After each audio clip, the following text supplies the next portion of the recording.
Ssabaminisita w'eggwanga lino Right Honorable Robina Nabbanja atongoza omulimu gw'okuzimba olutindo okumugganya Humunguza ng'olutindo luno lwasendebwa amataba agava ku nkuba eyatonnya mu Novemba w'omwaka oguwedde nga kyaviirako ebyentambula okusannyalala ng'abantu tebasobola kusala kuva ku mutala gumu okudda ku mulala.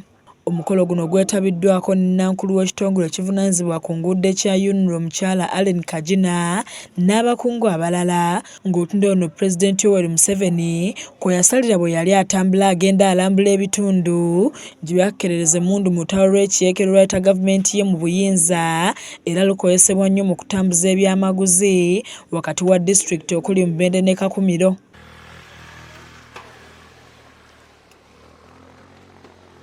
Bw'abadde atongoza omulimu guno, Ssabaminisita Nabbanja ategeezezza nti singa abantu bakwatiramu ne gavumenti ku nsonga nga zino tewali kiyinza kulema, n'asaba abantu okwekolamu omulimu basobole okweyamba ng'olutindo luno luweereddwayo eri Pulezidenti Yoweri kuba gumu ku mikutu mwe baayita okununula eggwanga. Singa tubeera nga twegatte abantu ne babeera mu bulayi tusobola okukola ebintu bingi. Nibye olutindo luno nze njagala kuluyita erinnya lya muzeeyi kubanga mu butuufu singa tiyampa bwa Prime Minister n'ezo ssente zaali zeewoze nali sirina kapasi. Ye Allen Kagina asiimye Ssabaminisita Nabbanja olw'okuzzaawo olutindo luno. Otukwatize munonga emihanda ei tukora nitugirambura naiwe hariho emirimo ei tukuba tutahikize gye otwimusanye ekiro tumugende mukore itwe nitukaniza Right Honorable Prime Minister ng'emirimo yoona tuba twine sente twine obuhagizi bwawe tiine eki tutakwija kukora. Godfrey Kiwanda Suube nga ye mumyuka wa ssentebe wa NRM mu Buganda akalaatidde abantu mu disitulikiti y'e Mubende ne Kakumiro okukozesa olutindo luno nga bakola ebyo ebinaabayamba okukyusa ebyenfuna by'amaka gaabwe. Waliwo ebyenjawulo bye twagala enguudo zino nga zikoleddwa.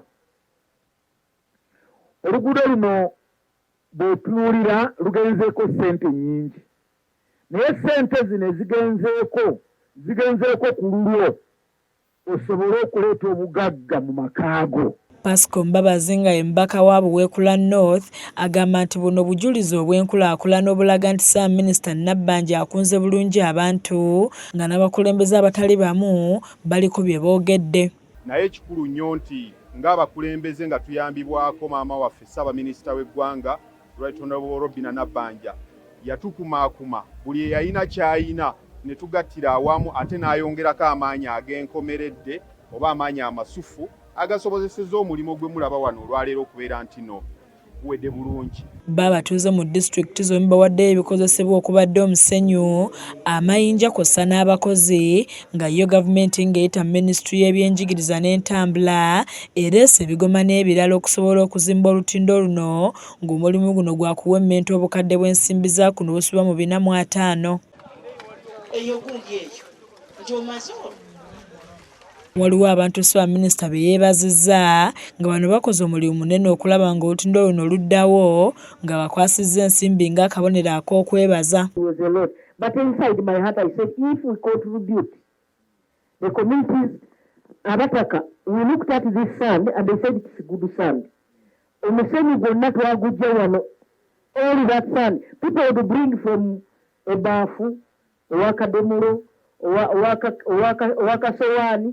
So we use the sand from here. This river has got very good sand. So kwenda kubasima mwena abatakemu omutima nkola aboji bange hano baroho bayingi. Matiya Sekanjako yakusakidde eggulu lye lino ku lwa KSTV agaleero.